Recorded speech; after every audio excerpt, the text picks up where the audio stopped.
Welcome to the Let's Talk Wrestling podcast. You have to know history, you have to know wrestlers, you have to know matches. My belly's just a little big, my hand is just a little big, but brother, I am bad and they know I'm bad. There is no revolution. You are truly the future of Lucha Underground. I got it. How about a little heel turn? And if they piss somebody, if they took somebody off here, well then, there goes their career. Well, don't piss anybody off.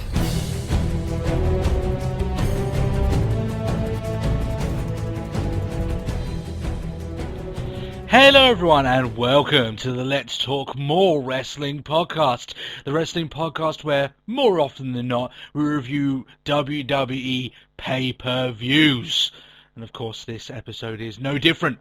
We're going to be reviewing quite the interesting, controversial pay-per-view that happened over the course of last weekend. Survivor Series 2015.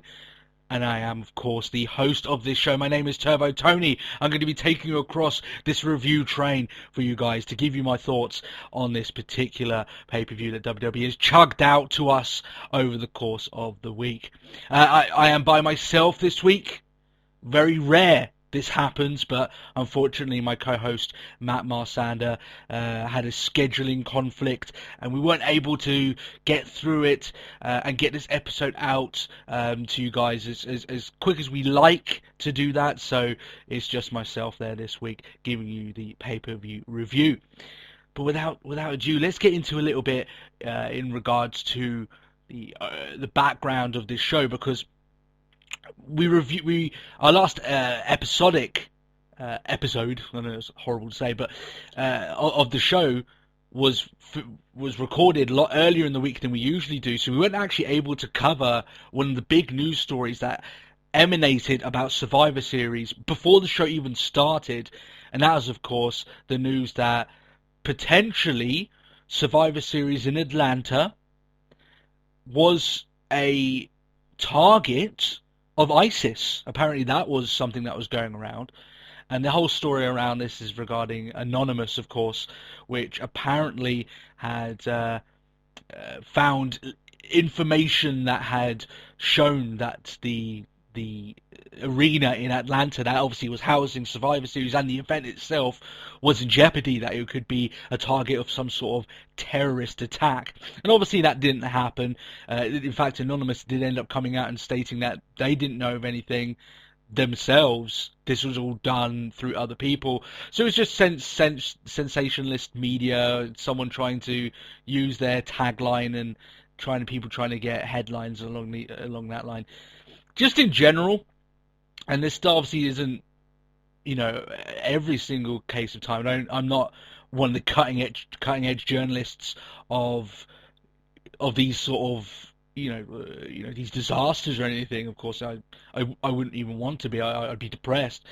But very often, after such a big thing that happens, like we had in Paris, another major attack, and this would have been a major attack if it had happened, doesn't often happen until months after a big event has happened, because you don't get as much media sensationalism of it happening, because it's not as shocking, it's not as raw, it's in the shadow of something else that's happened, and they're always looking for the media to look at this and to cover it and get their names, make them infamous. This is essentially what they're trying to do. And obviously, it's a non-factor now. It didn't happen. It looked like it was never going to happen, but that was a big news story that broke throughout the week, and I felt this was the appropriate place to do it. If you guys do want to follow us on Twitter, you can do so at TalkWrestlePod. Without Matt here, I'm forgetting to even do my plugs. Where would I be without my plugs? I'm all out of whack. I don't know what I'm doing. And obviously, of course, you can join our Facebook page where we were talking about those particular events as they happened, and our Facebook page is facebook.com/Let's Talk Wrestling Podcast. All those links are in the description there below, so you can catch that. I would recommend getting on that Facebook page. We're having some great discussions actually in regards to this event itself, and obviously the controversial finish that happened right at the end of this show. So with further ado, with no more procrastination, I have to stop myself this time from procrastinating any further. Let's get into the actual event itself. So of course, as I said before, in Atlanta, Survivor Series 2015, and it's like half the heels of last year having that phenomenal Survivor Series event where we had one of the great Survivor Series matches in itself, which obviously, unfortunately, down the line, the great big stipulation being the Authority is gone, and then obviously we found out that that wasn't the case. About 2 months later, they decided just to go back on that, and we've still got the Authority now. I mean, my thoughts on that, maybe a little bit more over the weekend. I'll explain my thoughts on that on Raw, because we seem to be stuck in a bit of a time loop, and that was more evident the more the show, especially at the end of the show, we damn near had a replayed segment from 2 years ago on this show. So, but we'll get there all in due time. But Survivor Series 2015, the pre-show.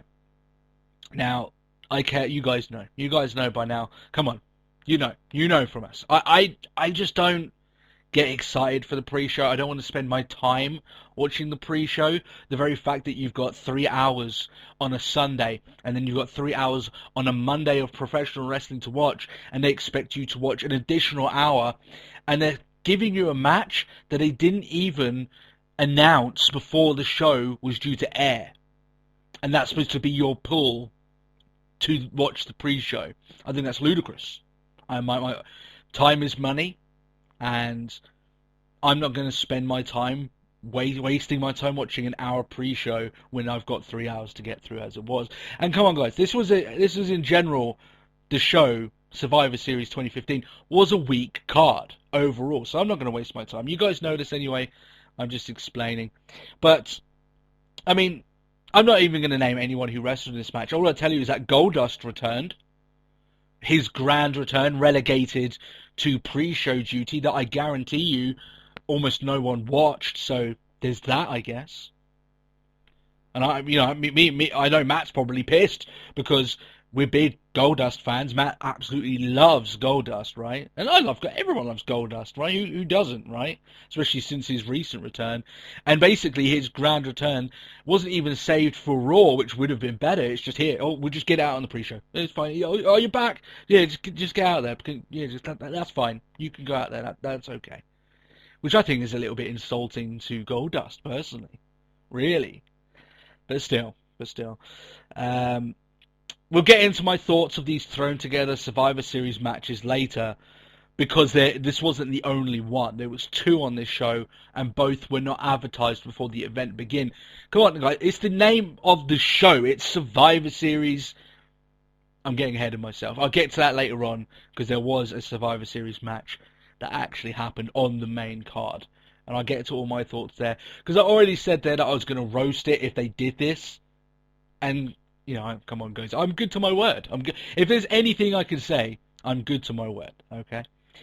So the opening of the show, the curtain jerker, if you will, is Roman Reigns versus Alberto Del Rio.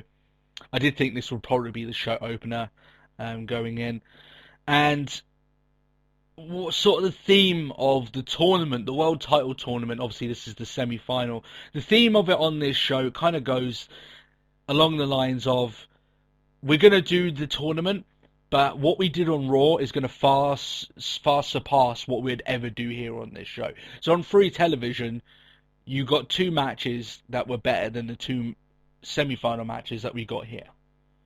And obviously, the formula doesn't quite work there. It doesn't really weigh up properly. That isn't really the way it should be, really. But still, I'm making it out to seem as if this match was bad. This match wasn't bad. It was alright, personally. It was okay. It was just a touch tedious. Maybe due to the fact that the match outcome, I mean, it was painfully predictable. There was absolutely no one in the world that predicted that Alberto Del Rio was going to beat Roman Reigns, and Reigns wouldn't be moving into the final. Everyone knew the outcome going in, and that possibly hurt it. I don't know.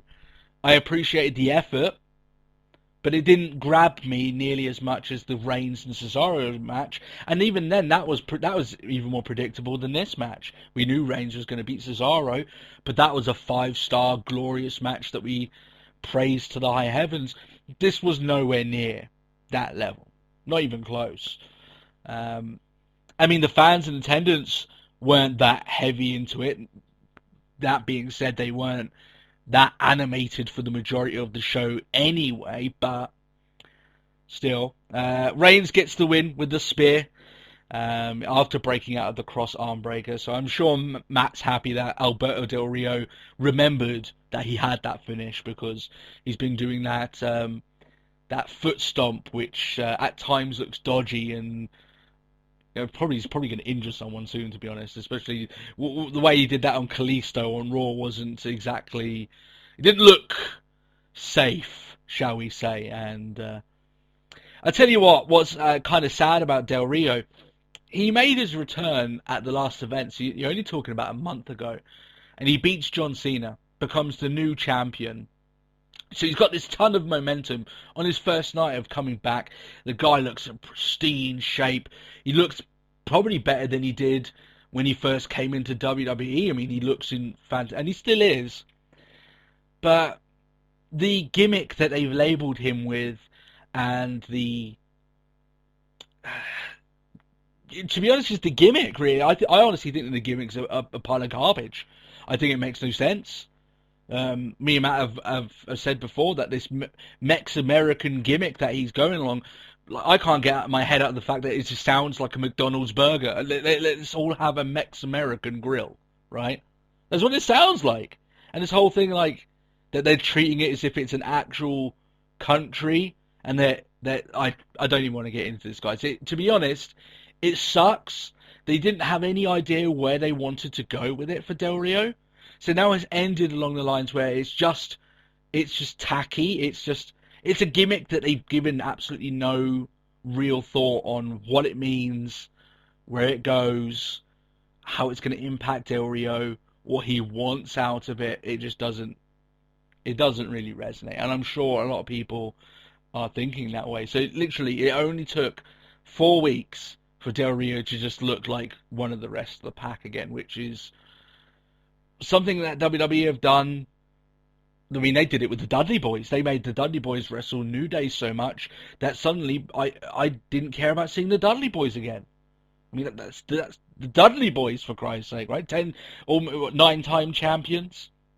Everyone loves the Dudleys, and suddenly it's like they're the rest of the pack again. It's crazy how quickly it gets to that point. But Roman Reigns, anyway, before I babble on, Roman Reigns gets that win and he moves on to the finals. The next match being the other semi-final, Dean Ambrose versus Kevin Owens. I thought this was a better match than the opener. I thought it was a good enough match. I did enjoy it more than the Reigns Del Rio one. There was not really much to talk about throughout the bulk of it, but the ending sequence between these guys, you've got Kevin Owens using his super kicks, trying, scratching and clawing, trying to find some way to hit that pop-up powerbomb. But obviously at the time where he looks like he's about to hit it, no, they have a crazy little sequence at the end and Ambrose hits his dirty deeds. He wins and he goes into the finals to face Roman Reigns, his brother, for the World Championship. And that's something obviously that they're all playing up to. And we were predicted that one of these guys were going heel, one of them was going to turn on the other. And obviously, that's not exactly how everything played out, but obviously we'll get to that point. So Ambrose and Reigns in the final, that would be the match that ends the show. And then we come to a large portion of the show where the crowd went from being mild to completely and utterly dead. I mean, there was a huge portion here about... So these two matches altogether, you probably got about 45, 50 minutes out of the show. So then, for a good hour and a half, you've now got the crowd awkwardly dead. It was actually a pretty poor crowd for what was a pretty weak card anyway to begin with. So it's not as if I'm exactly blaming them for their reaction. And when you're given the list of matches that I'm about to go through, you can kind of understand why they were struggling to get up off their seats and get excited for the next match coming. So we begin with these sequence of matches, and we begin with the rant that I had promised everyone. Ryback, the Usos, and the Lucha Dragons against the New Day, Sheamus, and Barrett. This was the second of the rushed, non-advertised, no consequence, with no reward, no stipulation, no meaning, no real reason for existing Survivor Series matches that were booked on this show at the last minute. That's pretty much it, right? The idea that, I think it's in contrast, right? Maybe it's a little bit harder to see over the last couple of years before last year, okay? With that fantastic Survivor Series match that went well over an hour and had such a big stipulation that they, as I said, at the time, later on they ended up fucking up anyway, but at the time it felt like a big stipulation. The crowd are huge into it. We had the debut of Sting in that match that played into the finish. They had an opportunity to make Dolph Ziggler a star, which seems laughable now considering what he's doing. That match meant so much. And now you've got this match, which is the epitome of, okay, so let's have a look in our locker room. You. Your face is right. Okay, I barely remember. And your heels. All right, just get over there and do a Survivor Series match, because it's kind of the show. It's named Survivor Series, so we kind of have to do one. That, to me, is pretty fucking inexcusable. There is no excuse. It's lazy, and it's bad. It's a shoehorned match with no meaning, just to fill out what was already a wafer-thin card. So, essentially what they've given you is nothing. This match is nothing. It's an opportunity, I guess, for these guys to go out and steal the show, but the only thing that was stealing the show was Xavier Woods' hair, which, what, by the I'm not getting angry about that. That hair was fabulous. I wouldn't be able to pull off a hairstyle like that. That was fly, okay? That was I mean, he clearly got inspiration from Gaston from The Beauty and the Beast, because that was magnificent right there. That was the show stealer, shall we say, Xavier Woods' hair. And I did feel genuinely quite upset when he was getting knocked around and that fabulous mane was being destroyed right in front of our very eyes. I honestly thought that if there was one thing that needed protecting here, it was that hairstyle. It was, to be honest, guys, it kind of changed my life. Okay. Well, I'll tell you one thing is great. Talking about the New Day in general, I did crack a smile in this match. At the beginning, the fact you got Sheamus and Barrett, they're flanking the New Day as they're doing their promo leading down to the ring, and they're just trying their best just to temper their laughter, because they just can't, because these guys are just genuinely a laugh to be around. And it's one of the things that WWE has a problem at the moment with, what they want to portray to you as genuine doesn't come across as actually being genuine. But these three guys are being so over the top, so goofy, that it comes off as way more genuine than anything that WWE can currently put out. It's bizarro land, but it works. And I will say here that I especially enjoyed Kofi being a troll. I know that may shock a lot of people considering all the negative things I said about this man. I did a video about Kofi Kingston, how he will never be WWE World Champion. And it got blasted. I was right, by the way, but it got blasted because of some Kofi fans, I imagine. But now I love the guy because he's actually doing something a little bit different than the 6 years that preceded it that were completely exactly the same. So, but I love Kofi now. He's doing great. Now, I've already said that this match was inconsequential and meaningless, but it was alright. I don't think anyone really stole this show in terms of in-ring competitiveness, so there's that. There comes a point where Big E gets eliminated. This is after Barrett got eliminated. So it was even at that point, but the rest of the New Day decided, you know what, Big E looks like he's hurt, so we're all going to leave the match. So that left Sheamus on his own, and he looked like he was beginning to let up a valiant fight, but he was soon dispatched by the remaining Uso, Lucha Dragon, and Ryback. So the faces end up getting the win. But guys, this is just late. This is really lazy. WWE had 4 weeks, and I know they had the Seth Rollins issue. You know, that he got injured, so that changed the entire show up. They had to come up with something very quickly.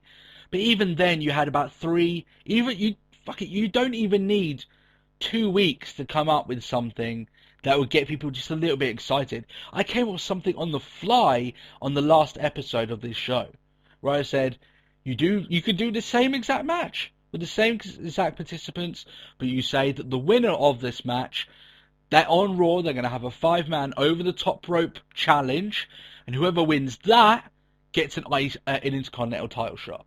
And then bam, you've got a new rival for Owens, and obviously the face is won here, so maybe, obviously I didn't want to see Ryback do it, but regardless, you could make this match mean something without that much thought, really, you know. But unfortunately, that was really all we got left with. And it is inexcusable. It is lazy. This leads to Charlotte versus Paige. Now, just to put in perspective here, this match was the longest singles match of the night. That's including the world title match that took place earlier on, and the matches, the semi-final matches that started off the show. It was just a touch longer than the Reigns Del Rio match, but it was the longest singles match on the show. And with all this time, they built up with some fairly decent wrestling. We know Charlotte, we know Paige, we know they're very talented. We've spoken about their abilities in the ring. That's never been in question. What actually annoyed me with this match is that the finish was just a little bit crap. And the reason I say that is they've been wrestling pretty well. The finish seemed a little bit anticlimactic. But basically what happens is Charlotte drags Paige back into the ring because they ended up on the outside. And she locks in her figure 8. But the thing is, she didn't drag Paige to the center of the ring and then apply her hold. So obviously there's nowhere to go. She's got to tap out, right? Which would have seemed a lot more feasible. I still wouldn't have liked the finish that much because it was a little bit out of nowhere, a bit forced and rushed, almost like they ran out of time. But here, she locked it on Paige, who was within arm's length of the ropes. There was a moment where she looked at it and her arm was basically there. So why she wouldn't then grab the rope and break the hold is beyond me. And it looked even more awkward where Paige realizes this and then shuffles her body over a little bit so then it doesn't look nearly as obvious. But I mean, I caught it, right? I imagine a few other people did. And the funny thing is, this reminds me of the first match and only match, well no, not the only match, but the only singles match that I had with Matt, the co-host of this show, had a similar thing. We fucked up because we were being trained. This is a long time ago now. And we were told that we were going close to the end of the time of the match. So he locked me in like a sleeper hold or something along that lines. And he had me on the ground. And I was close to the ropes, but me thinking, and, you know, being naive at the time, this is many years ago now, and being in the heat of the moment, I was like, well, we'll run out of time, I'll tap out. So I tapped out. Tapped out. The problem is that it was stupid, because all I had to do was literally move my arm 2 inches and grab the rope, and I would have broken the hold, and the match would have continued. So it looked like I was dumb. It looked like I was stupid, which, to be honest, at the time I was, right? Let's just be honest. But it was like that, right? It looked a lot like that way. So I don't know. I wasn't a big fan of the finish. I thought these women tried. and I think they're capable of something better. But I get it, just the match never built up properly to me. So there we are. But as I said, Paige taps out, Charlotte beats her now. I'm sure that this isn't the last match that these two women are going to have against each other. This is probably the one of quite a few that they'll probably end up having. You don't just say what Paige said on Raw and that be just a simple blowover. And this is WWE. They like to stretch out their rivalries as it is. Oh, by the way, that statement about Charlotte's brother, WWE had very quickly decided that they weren't going to draw any attention to that particular statement. So on the pre-match video, on the commentary, there was absolutely no reference to the fact that Paige said what she said. So either WWE realized that it was really, really crass, and if you were to believe Ric Flair and Charlotte's mother, then it was done without the consent of this poor, deceased brother of Charlotte, without their parents being notified of that. And then Ric Flair coming out on his podcast and saying that I was in tears throughout the entire promo. So still, we spoke about that on the last episode. We might even touch on it a little bit with Matt's back, because I'd like to get his thoughts now that the full story's starting to come out and everything. Because if you remember, he said that he didn't have that much of a problem with it, and I said I did. Maybe upon hearing this news, maybe he may change his mind. Who knows? I don't know. So this leads into Tyler Breeze and Dolph Ziggler, their match. By the way, the crowd are completely dead at this point. They didn't pop for Charlotte's victory, not really. But Tyler Breeze and Dolph Ziggler, and this match was painful to watch. It was painful because Tyler Breeze got absolutely nothing from the crowd. It was like he was trying to draw blood out of a stone in terms of getting some sort of response. And I don't blame the fans, because the general wrestling fan that buys a ticket for their son and daughter and their wife to go watch a show, and they watch Raw every now and then. Hell, they could watch Raw every week, but maybe catch the highlights. But wanted to go see an awesome wrestling show. Let's go watch Survivor Series. If Tyler Breeze comes out, they don't know who the hell Tyler Breeze is. If I didn't watch NXT, I wouldn't know who he is. That's just a painful truth. And I know I may be beating the same horse into the ground, but I'll say it again. I'm sure that a lot of the problems going on with Tyler Breeze at the moment is that WWE didn't air a single vignette on the guy, nor have they educated people to what sort of guy he is and what he's about, what his aspirations are, what his character is. They just don't know. So when he wins this match, which he does in a fairly quick match, even though you get the feeling that both guys were trying, at very least, to elicit some sort of response, they were just getting nothing. The crowd weren't willing to care about a guy. WWE hasn't been willing to care to give them the education of who he is. That's just the brunt of the issue. And until WWE want to show a vignette or just, it doesn't have to be anything. It has to be something that educates their fans to understand why they should care about Tyler Breeze. Because he's done everything they've asked him to do perfectly, and it's WWE's booking and their lack of care in terms of trying to get this guy implanted into the minds of the viewer. So, and until it changes, and they actually try with Tyler Breeze, it'll just be the same. And it'll end up like the long list of NXT stars that have been brought up and end up not meaning much after the first couple of months. And I would hate that for Tyler Breeze, because he's better than that. And we know he's better than that, but still.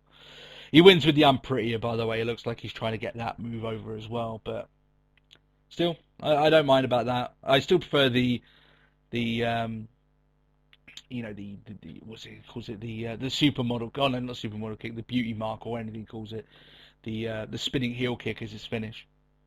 I think because you can hit that out of nowhere, I think that's a big more of a shock factor for him beating people. But still, I don't even think then that would have elicited much of a response. So that leads us to the Brothers of Destruction versus Bray Wyatt, and he eventually made his choice, being Luke Harper.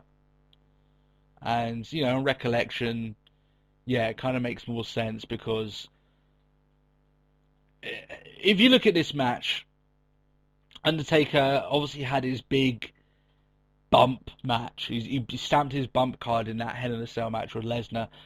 And just the fact that this is a tag team match with Kane, and he's going against the Wyatts, it's obviously going to be far less taxing on his body than the majority of the matches that he's been having recently with Lesnar. So the very fact that Braun Strowman would be his partner would incorporate sort of along the lines that, obviously, first of all, Strowman's bigger, he's heavier, so he's going to, you know, require more work on Taker's part, which he would be willing to do anyway. I'm not alluding to that, but Harper's just a better worker by far, right? So having him in there, he's going to be able to bump around a lot more for these guys.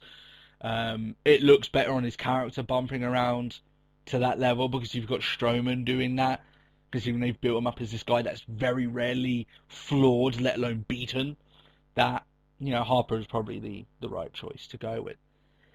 Undertaker went big dick on his entrance for the 25th anniversary of his career. They suddenly erected a coffin on the stage that showed all the different versions of Taker, from the white and purple tie to the glove, you know, that purple glove that he had, to the Ministry of Darkness, and, you know, American Badass, and the return of the Dead Man, and, you know, the Taker that we have now. It went through all of his different iterations. In that coffin, obviously they were going pyro crazy. They had his signs up with that were erupted in fire. They were giving this guy a big entrance to thank him, essentially, for his 25 years of service. And by no means is this Undertaker's last match. If this guy is going out, I expect it to be at WrestleMania, and the entrance he gets on that Mania will probably out-surpass this one. But it was pretty cool, I have to say. It was a fun entrance. Part of me wished that he could have incorporated some of those past attires that he had into the gimmick into the outfit that he wore for this special event. But by all means, I've got no problems with him just using his general gear that he used, you know, for the last couple of years. I've got no problem with that at all. So Eric Rowan runs in at the beginning of this match. He's dispatched within seconds. Big boot, chokeslam, get the fuck out, essentially. So he was gone. And then obviously the match started. They were doing a little bit of wrestling here and there. Got Luke Harper stopping Old School, and Kane getting involved here and there. But then just as this match wasn't very long. I mean, less than 10 minutes. So Undertaker is clotheslined out of the ring, but as soon as he gets clotheslined out of the ring, it almost is like it didn't affect him. He grabs Braun Strowman, Kane joins him, and they chokeslam the guy through the table. So that wipes him out. He's gone, right? The guy who's rarely flawed chokeslam through the table, that should probably do him for a little while. And then this leads to the obviously Bray Wyatt and Luke Harper then just being very easily and quickly destroyed. Tombstone and Harper later, and there you go. Taker gets the win. Quick and easy match for Taker. I mean, as I said before, I'm fine with him doing that. He's done enough physical stuff in that one match to last a couple of years. That match with Lesnar, he went far beyond what he should have done, really. But so I'm fine with him having a quick and easy match here. So yeah, obviously then they celebrate Taker and Kane, the Brothers of Destruction, possibly the last time that we see these two guys have a tag team match, at very least on a pay-per-view. But that being said, let's flip the coin a little bit here. So the Wyatt family decimated, destroyed easily. The Brothers of Destruction barely even breaking a sweat to dispatch all 4 members of the Wyatt family. very little offense at all on Taker and Kane themselves. So let's flip the coin. What does this mean for the Wyatt family? Because obviously what Bray Wyatt would love to do is to become the new Undertaker, to become the new dark character for 25 years. I'm sure he would love that. Obviously, it's more than likely not going to pan out that way because Taker's had an exemplary career that would be extremely hard to match and emulate going forward. But he wants to become that new dark character on the roster. There's no one close to topping what Wyatt can do, especially when Taker's gone, right? In that sort of, with that feel, that character the way it is. When Undertaker debuted, he didn't have to do the job to older stars as often as Bray Wyatt has had to. He's had to lose to John Cena.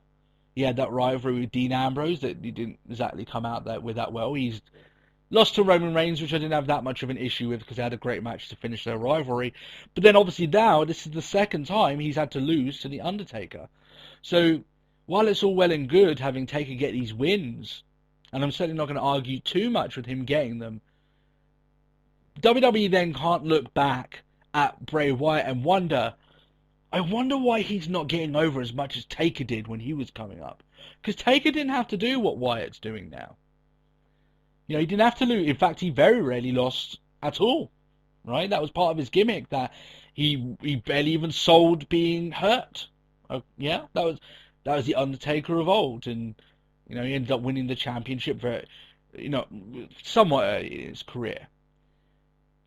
Bray Wyatt now, with all these guys behind him, can't beat this guy, The Undertaker, to become the new Undertaker in a sense. And they're wondering why these new stars that they're bleeding in can't quite make the mark of these older stars that they're having to pay huge sums of cash to pop a rating or get interest on these pay-per-views. It's because you're constantly making them lose to them, right?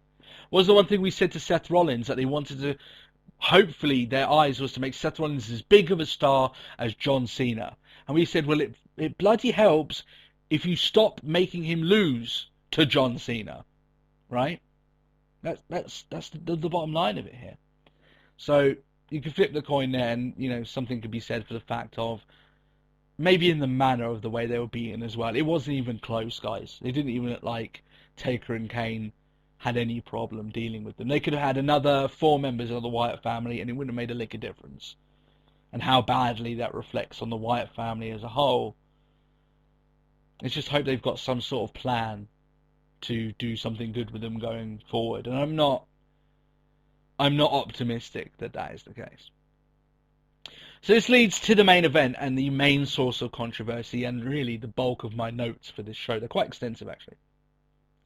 Damn near a page. Jeez, actually. Looking at them now. Roman Reigns versus Dean Ambrose. So here we go. Now, firstly, let's cover the match itself because that's the least complicated and controversial. It wasn't that good, if I'm honest, guys. By the time it looked like it was ready to kick up a notch, it ended. It was over. In fact, this is the shortest match in the tournament, you know, since the first round. So from the quarterfinals, semi-finals, and the finals was the shortest match out of the bunch, which is... Look, I don't particularly blame them because they've already wrestled a lengthy match at the start of the show. But when you put it in perspective, this is supposed to be the match that caps off this tournament. It wasn't nearly... It was just about to get to the point where I was really getting, okay, all right, here we go, final blows time, and it's done. It's over. And the champion is crowned. So it wasn't the epic title match that maybe everyone had hoped it would be.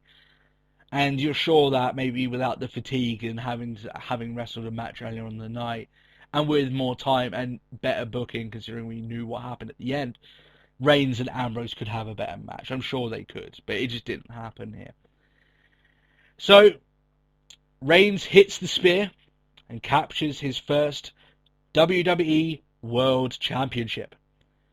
And the fans really weren't booing. In fact, it seemed like, overall, If the fans didn't like it, then they weren't booing. They were just letting the fans that did like it cheer. In fact, it seemed like quite a big moment, right? It certainly wasn't Royal Rumble earlier on this year. You know, they weren't shitting on Roman Reigns for winning the championship. He got his positive response. So fair play on the guy, right?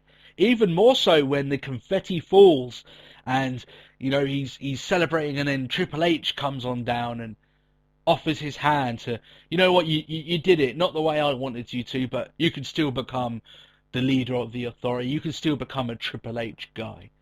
And then Roman Reigns spears him, and the entire crowd comes to life, like they've been risen from the dead throughout the majority of the show. And if they had ended the show there, then it would have ended. Great moment for Roman Reigns. He moves on as your champion, and fantastic. Awesome. Great stuff. They finally managed to solidify this man as a star, and they can finally start going forward with what they want to do in terms of getting him up to that next level as the champion. All right? And the fans hadn't fully rejected him for doing so. So, fair play. They managed to switch some of that reaction around, or very least temper it for a short time. But the show didn't end there. It carried on. They had damn near another 15 minutes of the show left. So, of course, WWE seems to be the masters at times of shooting themselves in their own foot. So, Sheamus, the Money in the Bank winner, he runs on down and bro kicks Roman Reigns and cashes in his Money in the Bank contract there. And you may think, wow, that sounds like it's exciting. Well, obviously it wasn't really that exciting. We all knew where this was going, and I'm going to explain very soon why it's stupid.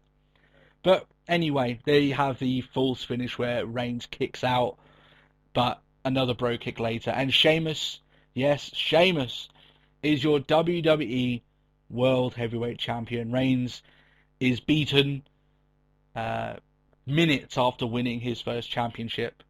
And then Triple H then raises Sheamus's arm, and obviously Sheamus is now the new face of the Authority. Sheamus is the new face of the WWE. So, yeah. And the reason why that's a problem, I will explain now. Because some people don't understand the reason why some fans are so upset with this. And the majority of fans are very lackluster about the way that this was done. And I think the best sort of proof that that is the case is the ratings for Raw, which were pretty fucking bad. In fact, they set a new low. And we'll go into that at the weekend. But obviously fans were not coming in droves with the thought of Sheamus being the world champion. So the reason why this comes off as wrong is that you've got Roman Reigns goes through all these guys in some good matches, the one with Cesaro being world class and worthy of being on this show, really. You know, actually for the championship. I would have taken that as a world title match. It would have been great. But you've got a guy now, Sheamus, who is the world champion, who lost in the first round of the world title tournament. He lost in the first round. He lost in the match earlier on the night. It's not the only matches he's lost. He's lost a fuck ton since then. Has absolutely zero momentum. Is not in any sort of hot streak in terms of storyline or winning streak or in the ring. Who is by nature and known by the general wrestling populace to be one of the most boring and tedious characters on the roster, and is near on world renowned for being one of the most stale wrestlers that they have. He is now the world champion. They decided to put the belt on this guy. I'm not the biggest fan of Sheamus, and regardless, it doesn't matter what the hell I think. I could blast this guy. I could wish that he loses the world championship within days. I could hope that he gets fired from WWE, which I don't, but I'm trying to make a point. I could wish all these horrible things on Sheamus. It doesn't really matter what I think. It's what the ratings think, and the ratings clearly don't take to Sheamus being the champion. I know why they did this. I know why they made Sheamus cash in. For multiple reasons. There's two main reasons why they made Sheamus cash in.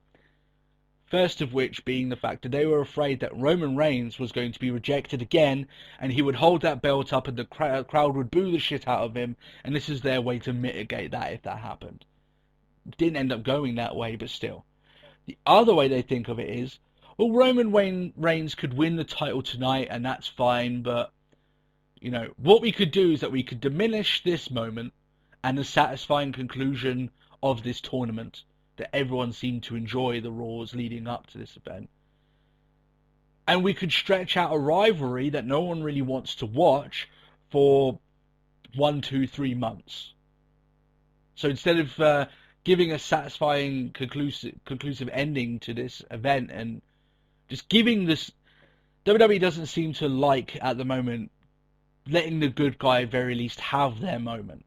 They did it to Ambrose earlier on in the year, remember when he, and I put this in quotations, won the World Championship from Rollins, and they quickly got rid of that.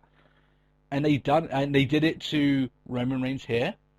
And this finish is a damn near mirror image of what they did to Daniel Bryan 2 years ago at SummerSlam, where they did exactly the same thing, bar Triple H being the one that gave the pedigree.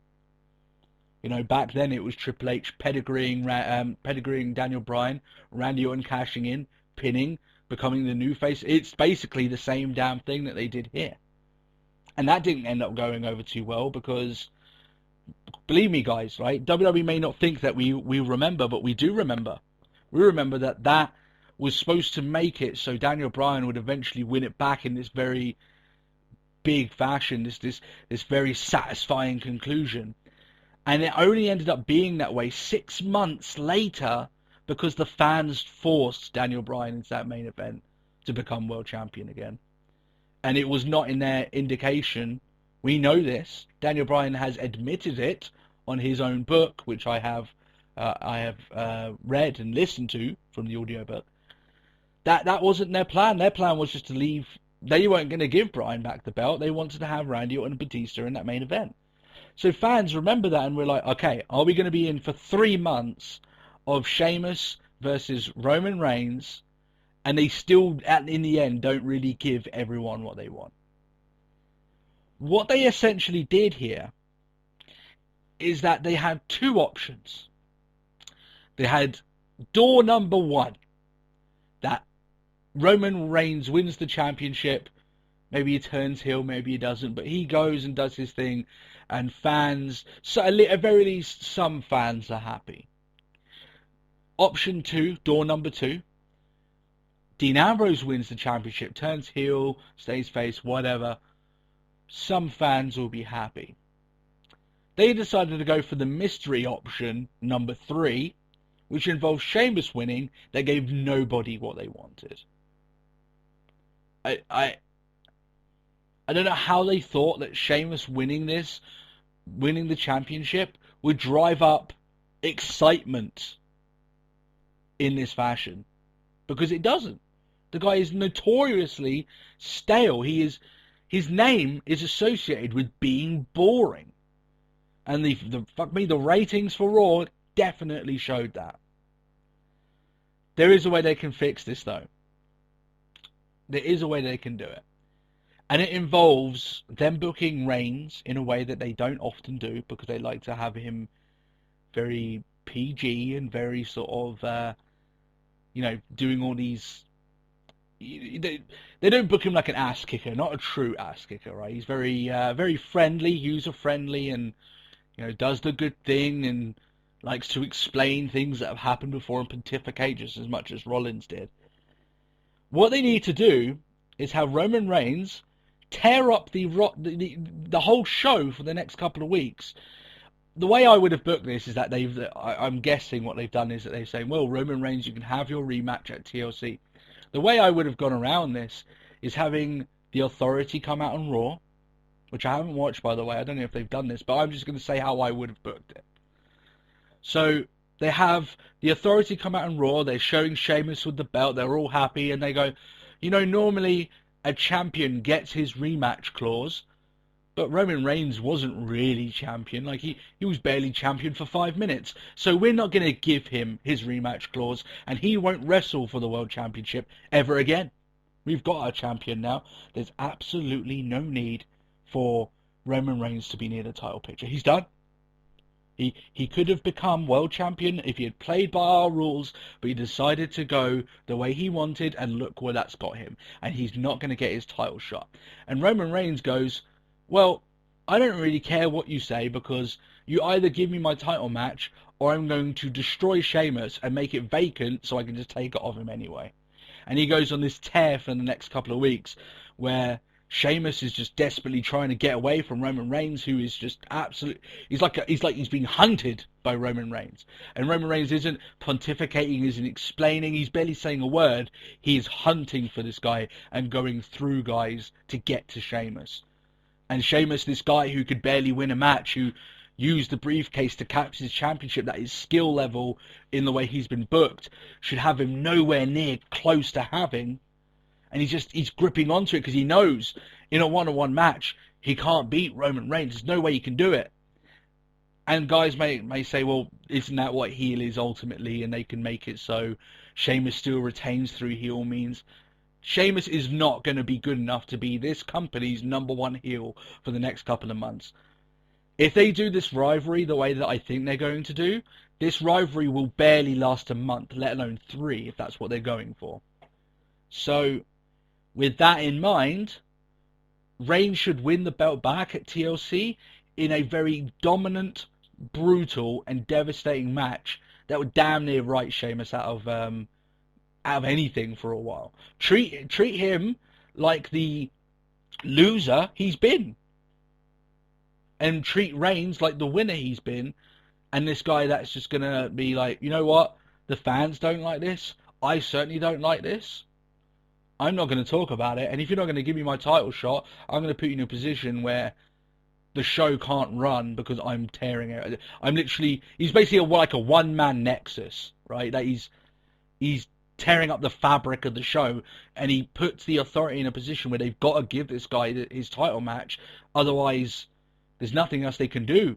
Right? Sheamus can't live his life, start his reign being champion, because he's got Roman Reigns constantly there, beating people, going through them and hunting him backstage, and hell, do an Austin-style angle where they get him arrested, but he keeps breaking out.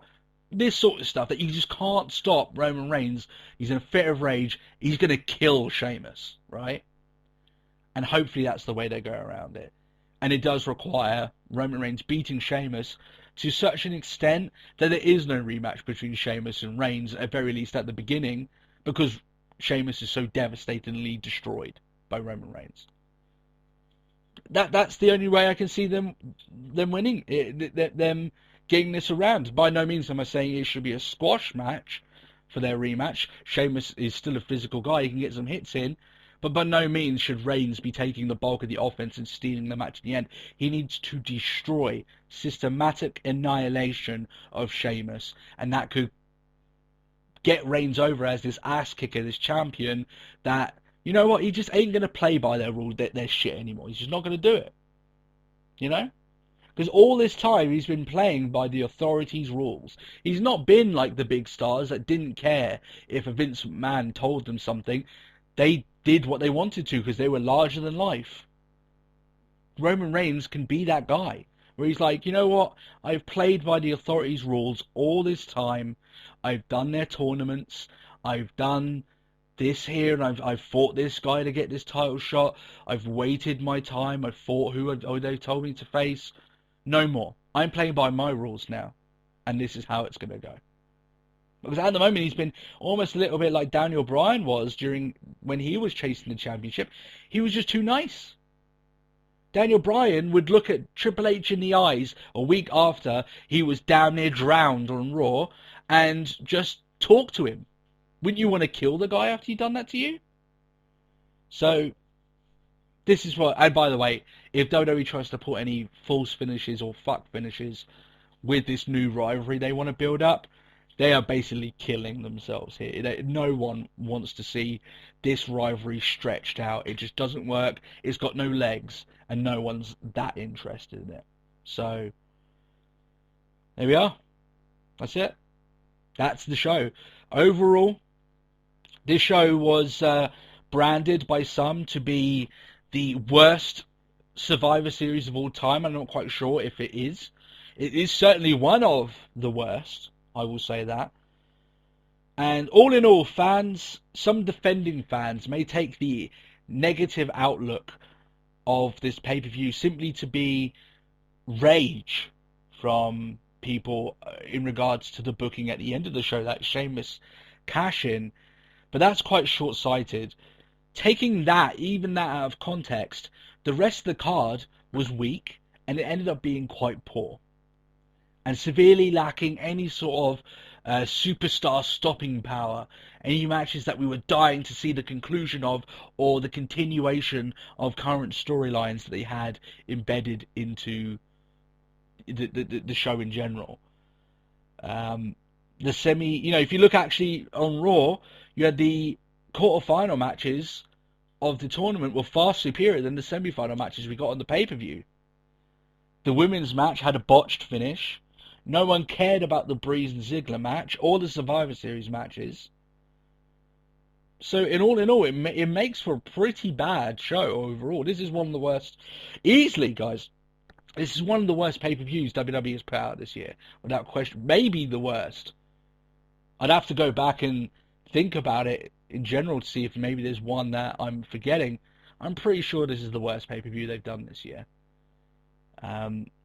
Like I said, you could take all your thoughts about what happened at the end of the show out of it, and it's still the same. It doesn't change things. It just was overall a boring show that at times didn't make much sense, and when it did, it wasn't that exciting. I kind of jinxed this show also.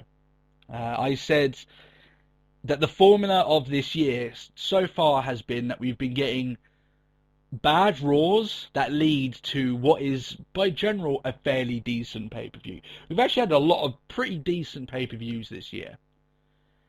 And then this month had the script flipped where we had 4 good Raws, some exemplary Raws, and then a really bad pay-per-view to finish it off. It's almost like they flipped it.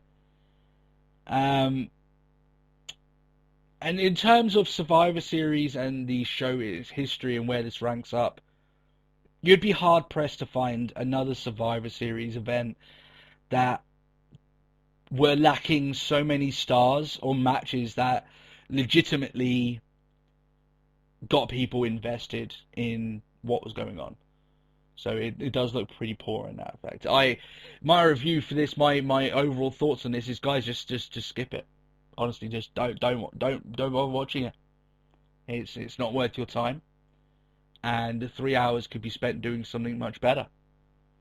And the fact that all 4 of the Raws leading up to this event were better 3-hour shows than the actual pay-per-view itself is pretty damning right there. So yeah, that's my thoughts on the show. It's one of the most negative reviews we've done in a long time, but we can only review what's in front of us. I think WWE, they shit the bed with this one. And let's see what they can do on Raw to hopefully get people invested and get people excited about the possibility of a Roman Reigns Sheamus match. But the way I've said it there, I think is the only way to do it, and it involves the destruction of Sheamus, essentially. At the very least for a short while. But I'd be excited to see what you guys think of it. What did you guys think of the show? What do you guys think of my thoughts? Leave that all in the comment section below. You also got a few extra days to leave questions to be answered on the weekend show, episode 103, I believe. I think it's 103. And then obviously the week after that is the LTW Awards and the 2nd year anniversary of the show. So we've got a lot of stuff going on. If you want to follow us on our Twitter account, it is @TalkWrestlePod. You can also like our Facebook page and interact with us there, which is facebook.com/Let's Talk Wrestling Podcast. And like I said, all that will be in the description below. Oh, yeah, obviously on our lovely graphics that we have up each and every week now as well. But apart from that, we hope you have a great couple of days until we do the episodic show over the weekend. And yeah, I just hope that the next pay-per-view, TLC, which has a good history at very least of being a fairly decent event, hopefully fixes some of the problems that Survivor Series ended up giving to us. But of course, we'll have to wait and see if that happens. Hope you guys have a great few days, and I'll catch you guys soon.